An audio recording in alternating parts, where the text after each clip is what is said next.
Olá, viva a todos, muito boa noite, bom dia, boa tarde, onde quer que esteja. Nós retomamos aqui as nossas emissões semanais do Mais Associativismo, que vai para o ar todas as quintas-feiras entre as 21 e as 23, aos sábados entre as 10 e o meio-dia e aos domingos entre as 15 e as 17. E hoje convidamos, como hoje é o Dia Mundial da Poesia, convidamos um homem que nós conhecemos muito bem, também gostamos muito dele, que se chama António dos Santos Alberto Andrade, mais conhecido por António Andrade. António Andrade, muito obrigado por teres aceito este convite, de estar aqui connosco, no programa Mais Associativismo da Alternativa Rádio. Obrigado eu. Portanto, sou, como já disse, António dos Santos Alberto Andrade, nasci em Engenheira de Barros, Grândola, aquela grande terra que tem grandes tradições. E então eu comecei a fazer poemas logo muito novo e tenho até alguns que falam precisamente daquilo que eu passei. Eu até posso dizer, eu digo assim, em Engenheira de Barros nasci, terra de pouca fartura, sou poeta declamador e português de raça pura. Eu não tinha muitas condições, pois de sermos 7 irmãos, o doutor Cabral me deu as mãos para muitas refeições. Em muitas ocasiões bolotas cozidas comi. Até aos 20 anos vivi com a minha família amada e pobrezinho sem ter nada em Engenheira de Barros nasci. Eu comecei a trabalhar, tinha apenas 11 anos. Foram tempos tiranos muito maus de gramar. Descalço andei a mondar por cima da terra dura. Sinto muita amargura por tudo o que passei, mas nunca esquecerei terra de pouca fartura. Eu fiz arames e fui coqueiro da máquina fardadeira. Dei bons à bolhadeira, ceipei trigo, fui saqueiro. Trabalhei como roupeiro, fui estafeta, vendedor. Apanhei chuva e calor durante essas andanças e não perdendo as esperanças sou poeta declamador. Eu não posso generar, a minha ideia não falha. Eu defendo sempre quem trabalha ou quem anda a mendigar. Gosto muito de falar aos velhotes com ternura. Não faço ruim figura e separo o joio do trigo e sou, como lhe digo, português de raça pura. Uma bela apresentação para todos os nossos ouvintes e não só, para aqueles que também estão a ver através das redes sociais. Olha, quando é que disseste o primeiro poema? Com que idade? Com 18 anos. 18 anos. E esse poema era um poema, portanto, para brincar e para rir. Uhum. Há uma senhora que morava lá na minha terra e era assim um pouco atrasada. E então o que é que acontece? Ela, havia uma máquina de costura que diziam que fazia tudo, mas era preciso trabalhar com ela. Ela pôs lá uma peça de roupa em cima e diz, agora quero umas calças para o meu marido. E então a pessoa era assim um bocado. Foi o primeiro poema que eu fiz, tinha 18 anos. E lembras-te desse poema? Lembro-me, tenho aqui até, eu posso até ver esse poema.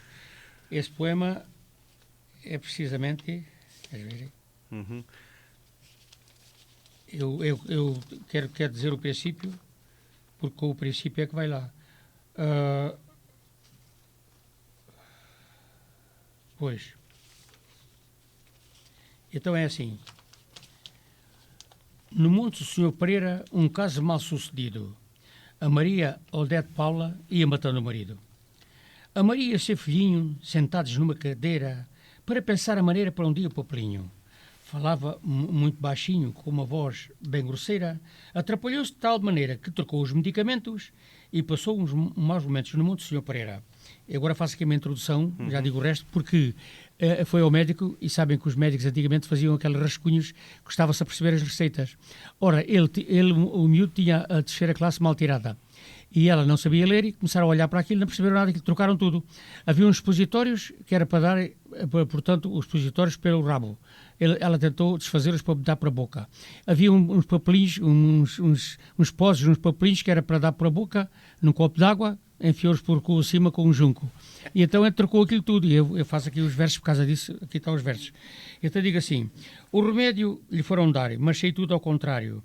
Ele fez figura de otário que sabia de lembrar. Para o papelinho empurrar, enfiou-lhe um junco torcido. O homem deu um gemido, que todo ele estremeceu, pois nos cavacos deu um caso mal sucedido. Meteram-no de pernas para o ar e despiram-no todo nu. E às colheradas pelo cu, o xarope teve que entrar. Ele começou-se a borrar com merda amarela rala. Toda a população fala. Deste caso especial, tratou o marido mal, a Maria Odete Paula. Agora, foram maus de chuparem os expositores pela boca. A mulher parecia louca e com vontade de chorar. Ele teve que vomitar, ficando todo doído. Do cu também ficou ferido e dos ouvidos quase moco, e ela por muito pouco ia matando o marido. Foi as primeiras que eu fiz. Com 18 anos. Com 18 anos. E depois, como fui fazendo sempre, e continuei a fazer, tenho 200 e tal agora para encaternar.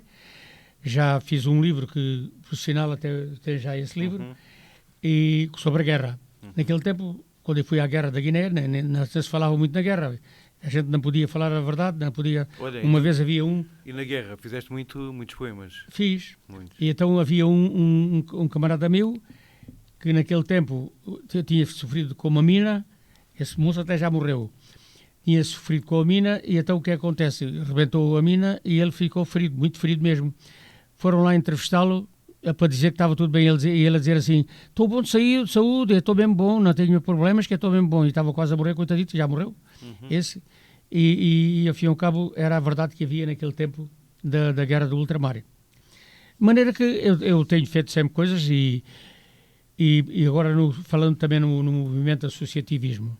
Eu, portanto, não tenho vergonha de dizer, a PIDE queria-me prender e eu tive que fugir à PIDE, fui para a França.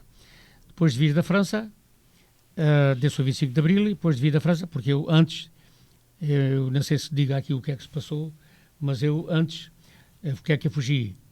Eu andei a distribuir foguetes, tinha um carro nesse tempo, era empregado da Gachilda, tinha um emprego bom, e então era empregado da Gachilda e tinha carro nesse tempo, em 1970, 69, 70, 71, e então andei a distribuir foguetes por todas as povoações aqui da nossa região. E então, foi feita uma rampa de lançamento por um camarada nosso que percebia tinha estado na tropa, ali na Baixa da Banheira, onde é agora o mercado ao pé do ginásio, onde está aí um largo, e aí é que foi feita a rampa de lançamento. E havia um senhor que era um chefe aqui da guarda, que era o senhor Reis, Sargento Reis, já morreu, e então a gente depois estava numa janela a espreitar por uma persiana, e estávamos a espreitar, e o movimento deles, e aquilo era uma rampa de lançamento que fazia pum, pum, pum, e depois havia um bocadinho que não fazia nada, e ele a dizer para eles, eu vou desmontar aquilo. A gente via pelos sinais, porque estávamos longe, mas estávamos a ver o movimento deles. E então aquilo era uma rampa de lançamento, não podia ser apagada. E o que é que acontece? Aquilo depois, os homens, portanto, os militares, que eram portanto, da GNR, e então iam para ir para lá para o pé, que começava e então recuavam todos. De maneira que depois houve uma greve na Gachídula, que havia uns avantes pequeninos, e então o que é que acontece? Na Gachídula eu era empregado de escritório e havia pessoas que trabalhavam no enchimento e eles davam 32 escudos para o pessoal do enchimento e davam 52 para o pessoal dos escritórios para subsídio de alimentação. Ora, isto era uma injustiça, todos temos a barriga igual. E então fizemos uma greve. Quem é que andou em frente da greve? Eu andei à frente da greve. O que é que acontece? Depois disso saí num avante, aquele avante pequenino, saiu a dizer que tinha havido uma greve e tal. E o que é que eu faço? Nesse dia entrei, pedi ao camarada que estava lá à porta, deixa-me lá entrar que eu vou pôr ali o avante em cima das secretárias. Só agora é que eu estou a contar isto, eles agora se me tiverem a ouvir, dizem assim, olha o malandro. E então o que é que acontece? Pus um avante em cima de cada secretária. E nesse dia, eu depois cheguei atrasado, faz-se conta. Eu cheguei, saí, já tinham entrado todos e piquei o ponto atrasado. Cheguei lá atrasado, dava tudo em alvoroço. Olha lá, Adrado, o que é que tens em cima da mesa, pá? Olha lá, o que é que puseram em cima das nossas mesas e tal. E eu, cala-te boca, e aquela coisa toda. Bem, entretanto, com aquela história dos foguetes, como eu já disse, houve um camarada nosso que foi preso. Foi preso, o que é que ele havia a dizer? Lembrou-se em dizer que convidaram-no para o Partido Comunista e ele não aceitou. Até que lhe deram porrada para diante. Deram porrada, ele teve que escrever na mão, a dizer à irmã, avisa ao Andrade. Assim que ele escreveu na mão, avisa ao Andrade, vieram-me avisar em casa, eu refugiei-me, e quando a Ramona chegou para me ir buscar a casa, a minha mulher viu chegar aquele carro, aquela Ramona preta, aquele carro preto, viu chegar, o que é que estes gajos quererão? Chegou lá a tocar a campainha. Então, o seu marido não está? Não, o meu marido não está. A gente tinha um emprego bom para ele. Mentira, pois claro. E então o teu marido foi para onde? Foi para Santarém. Mentira, tinha ido para o Alentejo. E então eles pensavam que eu tinha ido para Santarém e fui para o Alentejo. Depois passámos assalto com um padre que não era padre. Havia organização naquele tempo. Um padre que não era padre. Passámos e fui para a França. Estive lá então 4 anos até se dar o 25 de Abril. Quando se deu o 25 de Abril, eu cheguei cá entrei para a CP. Entrei para a CP, como eu tinha umas lutas que eu estive lá a trabalhar no jornal do Trabalhador, que há um jornal na França que se chama O Trabalhador, que é ligado à CGT francesa. E então sabiam disso aí as pessoas, os camaradas, e então meteram-me logo na Intersindical. Eu cheguei, entrei para dirigente sindical da CP e fui para a Intersindical. Estive lá 2 anos na Intersindical como secretário.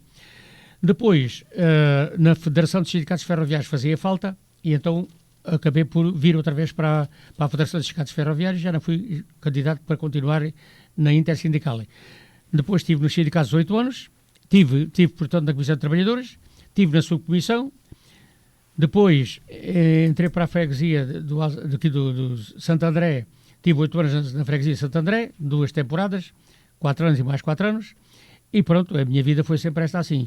Portanto, agora neste momento, eu era presidente do Grupo Alentejano Amigos do Barreiro e era presidente do Grupo Experimental Santo André e era presidente da mesa da Assembleia de um terreno que tinha nos Olhos d'Água e era presidente da Assembleia do Reformados e era tanta coisa que eu tive que deixar os alentejanos. Com muita pena, tive que deixar os alentejanos agora neste momento, deixei os alentejanos e estou então no Grupo Coral Instrumental Santo André, que sou o presidente do Grupo Coral Instrumental Santo André.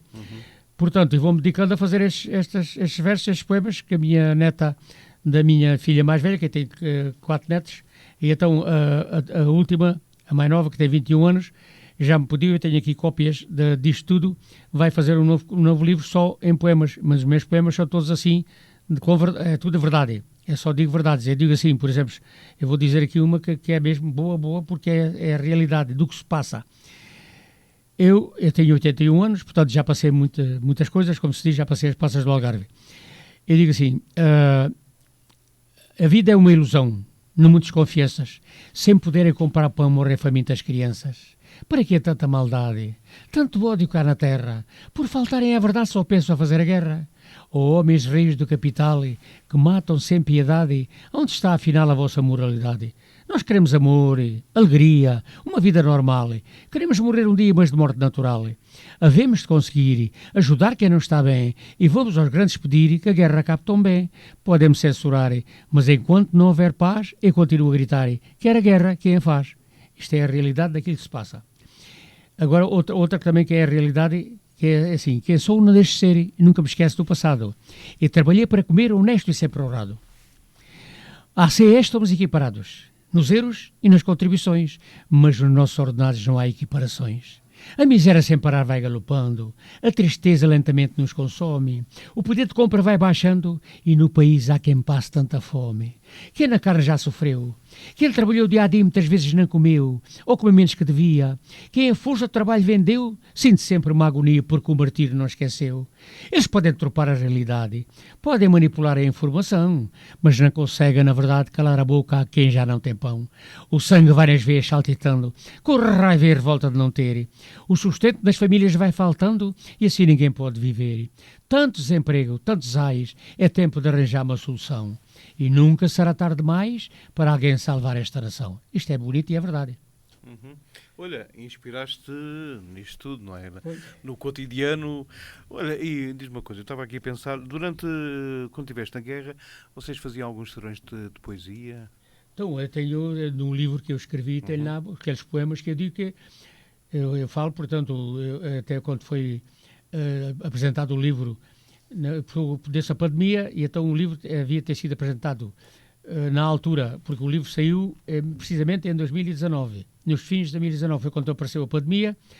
Depois só houve a apresentação do livro no Palácio da Independência, e então eu com uma A4 pus um A4 dobrado e pus só a primeira linha de cada verso de que tem no livro, e então eu pus-me a ler, dizia assim, na página 22 havia quem me dissesse que a tropa não era má, mas só quem vai para lá é que sabe o que acontece.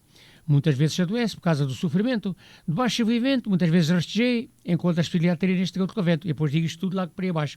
Depois digo, na página 24, quando toca a alvorada, tu tens que se levantar.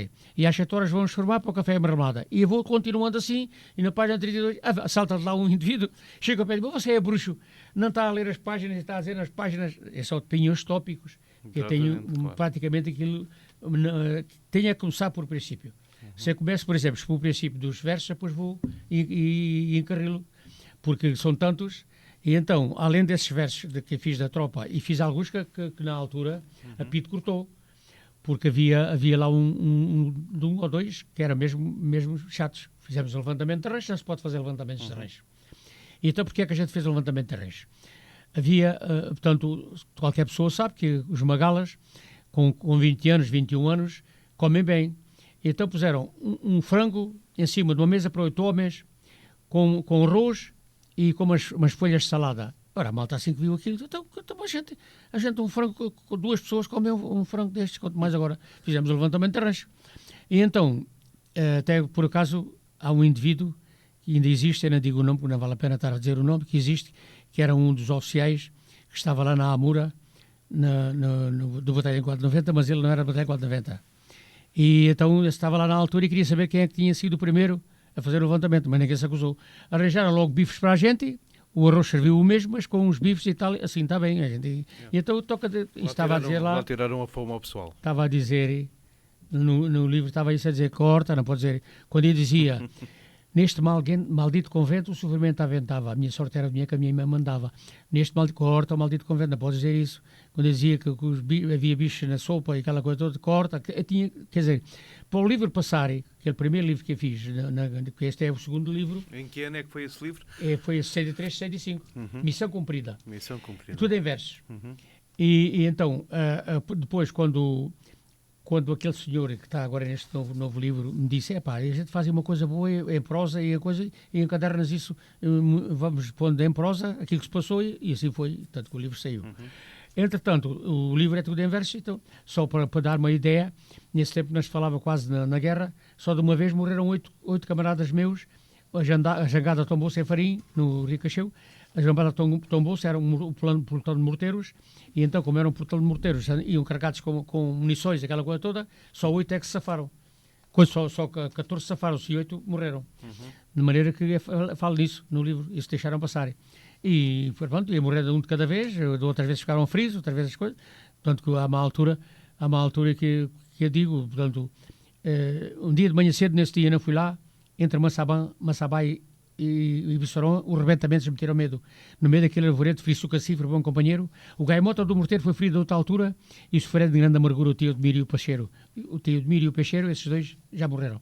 Portanto, foram feridos nessa altura com uma mina. E pronto, e vou contando sempre no livro essas histórias. Entretanto, agora tem coisas atuais. Depois do 25 de Abril, trabalhaste em França, estiveste lá no jornal francês. E o que é que fazias lá no jornal francês? Então, aquilo portanto, a gente tinha uma informação de cá, que era o Trabalhador, chamava-se o Trabalhador. Eras redator? Exatamente, chamava-se o Trabalhador. Tem lá até uma cópias disso. Chamava-se o Trabalhador, a gente tinha informações de cá do que estava a passar, baseado até no tempo em que não se podia dizer a verdade cá e tal. E a malta dizia, olha, houve uma greve, olha, os estudantes em tal sítio, coisa, e a gente, bumba, escrevia. Olha, houve uma greve na empresa tal, os bancários faziam sempre aquelas greves, aquela coisa, e a gente ia ponto sempre lá nesse jornal. Era um jornal que se chamava O Trabalhador, em português. E depois vieste para cá, não é? Dá-se o 25 de Abril. Exatamente. Vim para cá. E tiveste as mesmas funções? Não, então vim para cá, vim trabalhar para a CP. Para a CP. Mas na CP era pintor, entrei para pintor nas oficinas, mas depois meteram-me depois de ser pintor, e depois fui para o sindicato e então meteram na intersindical. E depois, quando voltei, vim à mesma para pintor e houve concurso para revisor e eu concorri para revisor. Concorri para revisor, havia concurso para revisor e para maquinista. E eu pensei em ir para revisor, andei 30 e tal anos em revisor. Como revisor, era um serviço muito ingrato, que muita gente não sabe o que é um problema do revisor, que eu digo assim, a vida do revisor não precisa de comentários, é do trabalho mais ingrato no seio dos ferroviários. Na sua missão de certeza, os ferroviários e público que enfrentam não têm valor para a empresa, mas são eles que a representam.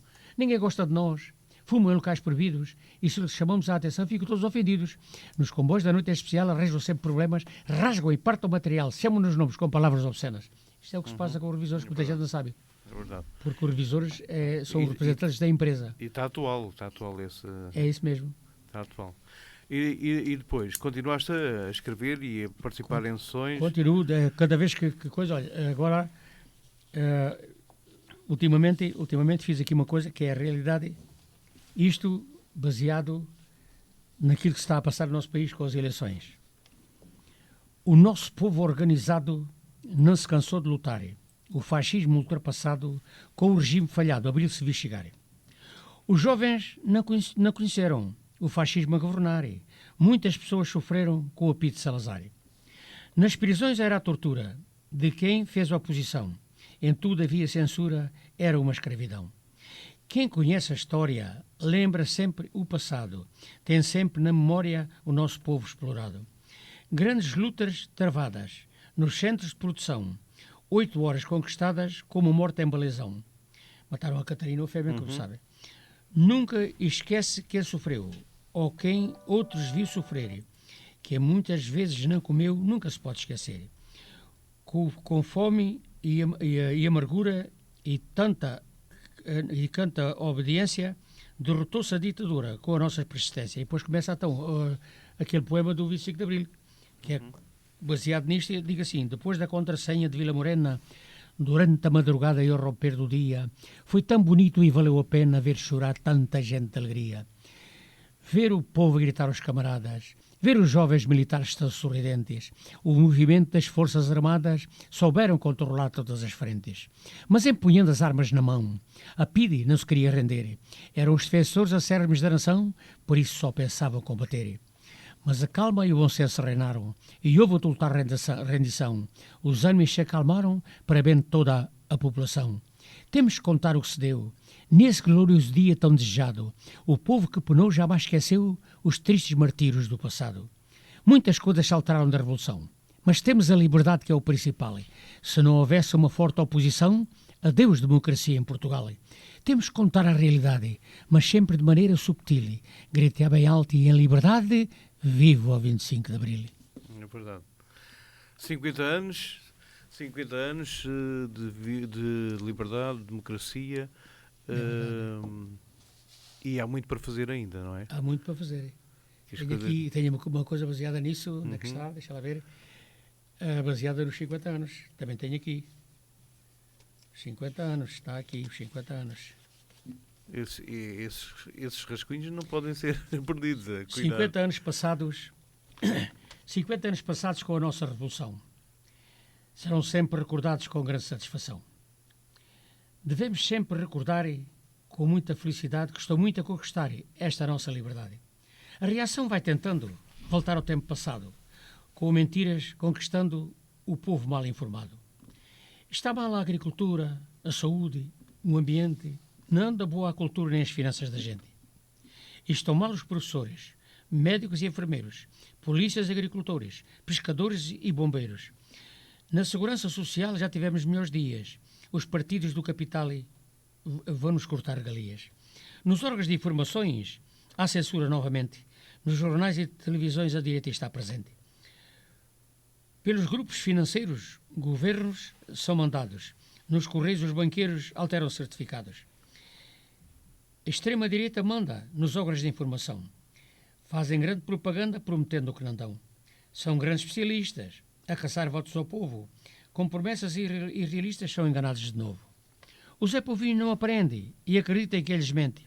Com as promessas se rende votando sempre nessa gente. Há muita gente a penar, com sofrimento demais. Por isso devemos gritar: fascismo nunca mais. Olha, tem muita coisa. Tens muita coisa aí e tens que... para quando é que vai ser editado o livro? Então a minha filha está a passar isto, a minha filha mais velha está a passar isto a limpo para mandar para encadernar. Okay. São 200 e tal páginas. 200 e tal páginas, tudo disto. Lá para o Natal temos o livro? Não sei. Depende dela, porque eu isto assim é feio mandar isto assim para a tipografia, escrita à mão, não é? Claro. Portanto, eu tenho coisas até para rir, coisas para... eu era revisor, como já disse, e tenho uma coisa muito engraçada. Um dia eu ia no comboio a revisar os bilhetes, aqui entre Barreiro e Setúbal, e vejo uma senhora com um menino, uma senhora branca com um menino preto ao colo.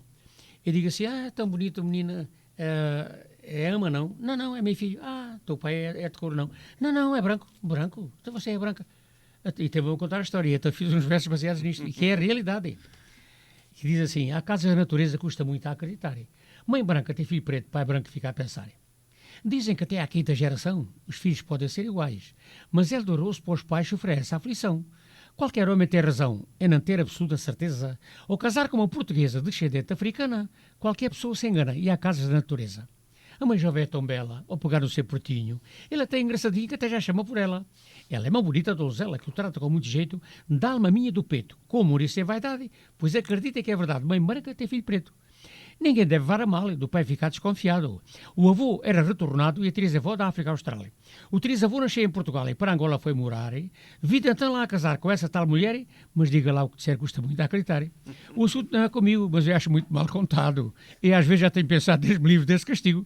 Os colegas do marido começam com ele a gozar, começam a torear e ele cala-se porque é bondoso e por ser um assunto melindroso, pai branco fica a pensar.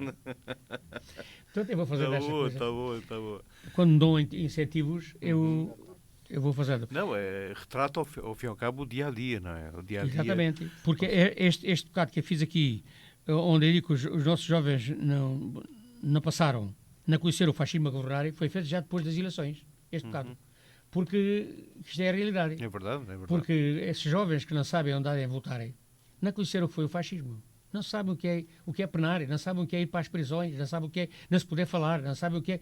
E a gente é que deu essa liberdade, nós ajudámos à liberdade, porque tanto os militares foi quem tomou conta da situação, mas foram empurrados, como muitos dos nossos, metidos lá em militares, tanto que um dos militares que fez o 25 de Abril foi o que me passou a fronteira vestido de padre, fingindo que era padre. Portanto, estão a ver como é que isto era. A organização estava bem organizada. Era assim. Olha, e em relação ao canto alentejano, como é que tu deste os primeiros passos no canto alentejano? Então, o canto alentejano, lá na minha terra, gostava de cantar. Uma vez fiz uma marcha que a gente tinha, ainda hoje se usa isso, por São João, fazia-se aquelas marchas. Agora acabaram isso, né? E então a gente fazia aquelas brincadeiras e eu comecei a fazer, ajudar a fazer e fazia. Com que idade? Juntamente, quando tinha 17, 18 anos, porque a gente, quando temos aquela idade, depois, pronto, eu andei a vender peixe, como eu digo aqui no verso, andei a vender peixe, de fruta e tal, e portanto tinha uma motorizada, primeiro uma bicicleta pedal, depois uma motorizada. Portanto, depois até arranjei a minha mulher arranjei namoro com ela a 18 km da minha terra, que é Canhestres. Minha mulher é de Canhestres e eu sou de Inhas de Barros. E então ia lá aos bailes, andámos naquela coisa, tal, e depois a gente fazia aqueles versos, aquelas coisas, até para cativar a mulher também fiz alguns versos. E ela também faz versos? Não. Não. Por acaso até faz, aprendeu a fazer e também faz, mas poucos, ela faz menos. Mas eu fazia aqueles versos para cativar. E qual foi o verso? Não, então... para cativar? Foram vários? Esses versos, portanto... Ainda te lembras de versos, algum? Sim, essas mãos deliciosas, esse cabelo do lado, coisas assim, baseadas assim nisto, que eu agora não me estou a lembrar, mas se eu ver lá o princípio, vou encarrilo. Porque isto é como eu disse, eu começo no princípio das coisas e depois vou por aí fora. Se não começarem, no princípio não vou lá. Então depois, no canto, começaste a fazer Sim, lá? no canto depois fiz, tanto que eu tenho aqui, está lá. Fiz a nossa marcha não tenho aqui, que é do canto aqui do Grupo Colégio Estabental São André.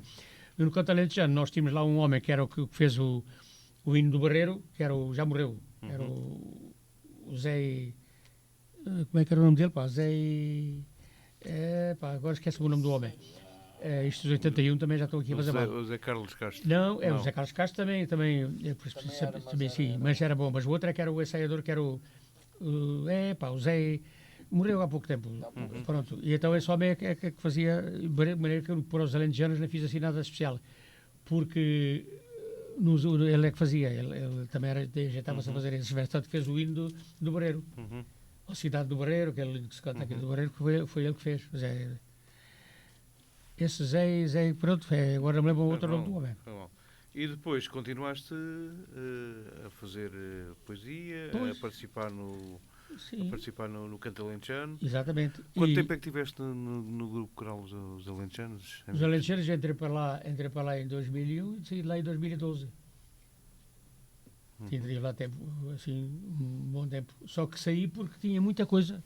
porque eu saí com pena a sair, mas optei, digo assim, espera aí, então eu tenho que optar por um lado qualquer. E como aquele ensaio do grupo Coral Instrumental de André, os ensaios é mesmo lá na Quinta da Lomba, e então dá menos maçada do que aquele que a gente tinha que tomar o transporte até o Barreiro e moro na Quinta da Lomba, né?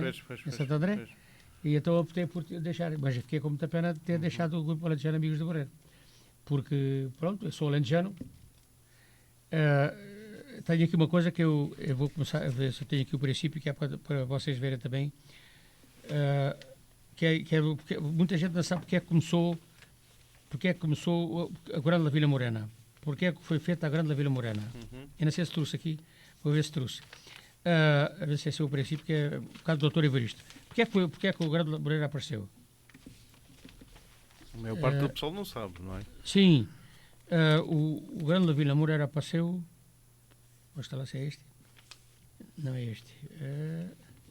Quer ver que era trouxe? Agora o Rico. Foi o Zeca, não foi? Sim. Não, o problema todo é que não trouxe, mas sei que ver se consigo se carregar. É baseado.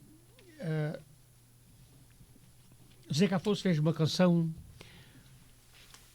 com o Dr. Evaristo na memória. Foi contra a senha da Revolução, ficando para a nossa história. Nas consultas ele sorria por ser bom companheiro, com o seu ar desinteresseiro. Epá, não vai lá. Tenho pena, mas não. É um poema. Porque é que foi feito?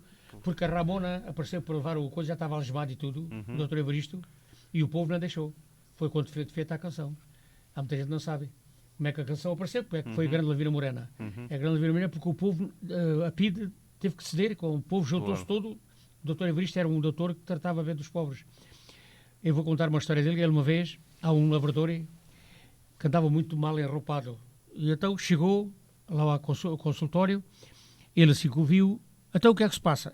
Estou engripado e tal, você não me arranja os medicamentos e tal. Eu lá teve a falar com ele, e ele deu os medicamentos e não levou dinheiro. Entretanto, o Dr. Evaristo costumava fazer um intervalo e foi beber uma bica e tomar o pequeno almoço lá a um café que era em frente dos Correios em Grândola, que aquilo era um café e depois passou para um banco. E entrou lá e viu o gajo juntamente com o Ricalhaços. Chegou ao pé dele: então você está aqui, então tem que me dar 50 escudos. Naquele tempo era 50 escudos. Os medicamentos ficam lá com eles, mas tem que haver os 50 escudos. Você é que não? Não, então você pareceu-me lá todo remendado. Pensava que você que era pobre, afinal você está aqui com esta rapaziada. É porque pode pagar os 50 escudos. E pagou os 50 escudos. Estás a ver como é que ele era? Dava aos pobres, era de graça, mas com dinheiro, e é por isso que o povo gostava dele. Exatamente. Era isso. Eu tenho 81 anos. Eu vou contar aqui uma história também dos 80, mas temos que terminar, não é? Pois. Não, estamos à vontade. Também depende da vossa disponibilidade, como é evidente. Pois, sim. Pois não, a gente depois tem mais alturas para falar disto. Escutem com atenção as palavras deste amigo. Ao escutarem, dou razão a tudo aquilo que eu digo. Não é defeito ser idoso e já não ter agilidade. É preciso ser corajoso para enfrentar a realidade. Um idoso consciente tem experiência acumulada, mas quando está dependente nem pode fazer nada. Quando está cansado, não deixa de ter virtude. Por vezes é desprezado quando já não tem saúde. São por vezes dispensados pelos seus familiares. Para ficarem descansados, são colocados nos lares. Falando com sinceridade, já não faço o que fazia. Com 81 anos de idade, vou vivendo o dia a dia. Chegamos a esta idade, felizes por cá chegarem. Fugir-nos a mocidade, nunca mais torna a voltar. Há por aí valentões, mesmo com muita idade, não passam de charlatões, não dizendo a verdade. Eu em novo era conhecido em bailes e romarias, era muito divertido e tinha muitas alegrias. Era muito garanhão, mostrando sempre valentia, com muita satisfação a boa fruta comia. O tempo foi-se passando, sinto por isso paixão, as forças vão abalando e faço mal à obrigação. Agora sou um atraso, enverrujado com má imagem, por estar fora de prazo, nem sirvo para reciclagem. Não, claro que serve. Todos os idosos, todos aqueles que já têm alguma idade, servem para passar a memória. Ao fim e ao cabo, a memória é fundamental, porque se não houver memória, nós não sabemos o que é que se passou há 40 ou 50 ou 60 anos atrás. E hoje em dia, se não for transmitida, isso se calhar é por isso mesmo é que estamos a traçar caminhos que não são os mais dignos, aqueles que nós queremos, de liberdade, de democracia, em que haja respeito pelo ser humano. E isso, a memória serve para isso mesmo. A narrativa que tu estás a contar, tudo aquilo que foi passado no tempo do Estado Novo, no tempo do Salazar, tem que ser dito aos mais novos, para que os mais novos entendam como é que era o fascismo e como é que as coisas funcionavam em Portugal. Sem liberdade de expressão, sem trabalho digno, e aqueles que nasciam pobres, certamente que não iam a ser ricos, continuavam pobres. E isso é extremamente importante, que é um instrumento de memória. Ao fim e ao cabo, estás a relatar aquilo que viveste, que conheceste, e estás a passar para o papel e também para a poesia. E hoje é o Dia Mundial da Poesia, nada melhor do que nós podermos recordar o passado, a pensar e ver pelas imagens transmitidas pelas palavras que escreves, estar a pensar como é que era antigamente. E isso é de uma extrema importância, é uma riqueza brutal. É isso mesmo.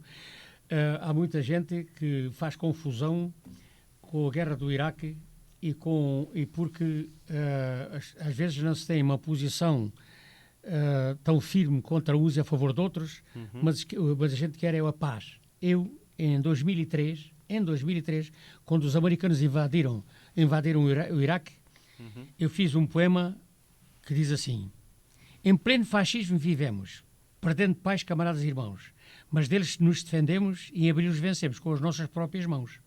Por interesses de alguém, por serem guerreiros na terra, se o mundo pensasse bem, de certeza que ninguém deixava fazer a guerra. As bombas de fragmentação são proibidas de utilizar. Querendo ser dores da nação, lançaram-nos à população, continuam a matar. Dizem ser contra os terroristas, são defensores da humanidade, mas com os ataques belicistas até matam jornalistas em nome da liberdade. Fizeram a guerra impopular, pelo petróleo interessados, mas o povo não vai deixar o invasor governar por amor aos antepassados.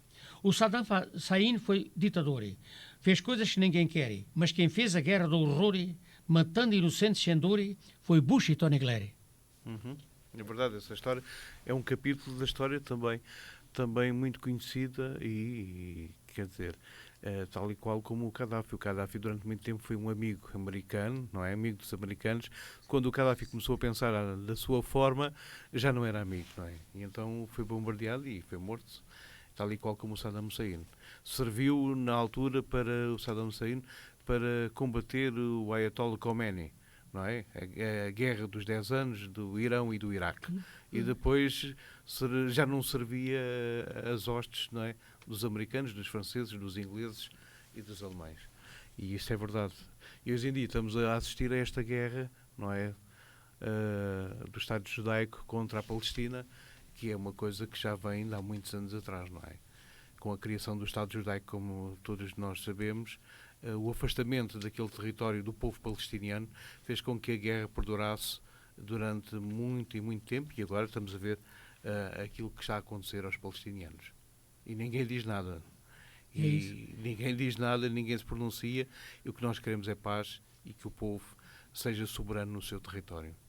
Mas culpa das Nações Unidas, porque as Nações Unidas, após a Segunda Guerra Mundial, em 1948, decretou aquele espaço, o Estado judaico, ou seja, um país para o povo judeu que não tinha território, mas não considerou a Palestina também como um Estado palestiniano. É uma nação palestiniana e não um Estado. E houve sempre esta guerra, os árabes sempre apoiaram a Palestina e os palestinianos, porque os palestinianos já estavam naquele território há muitos anos. Foram afastados pelos judeus e pela comunidade judaica e pelo o povo americano, que ajudou muito os judeus a poderem dominar aquele território, aquela zona de conflito. Mas é isso que vivemos e neste momento temos uma guerra na Europa. Porquê? Porque há situações que não foram cumpridas e há acordos que não foram cumpridos, que não são passados na televisão, não são ditos. Todos nós sabemos o que é que o Putin tem na cabeça e o que é que o Zelensky também tem na cabeça, não é? Sabemos que os ucranianos, durante a Segunda Guerra Mundial, lutaram ao lado dos alemães ao lado do Hitler para combater a Rússia. Nós sabemos disso. E o que é certo é que há muita gente que tem essa memória das atrocidades que os alemães fizeram ao povo ucraniano e ao povo russo. Mas pronto, é a história verídica, mas o que se passa na televisão são outras histórias que não têm veracidade, são contadas, como dizem os espanhóis, são charlas, ou seja, conversas de treta, e há muita gente a falar de cor.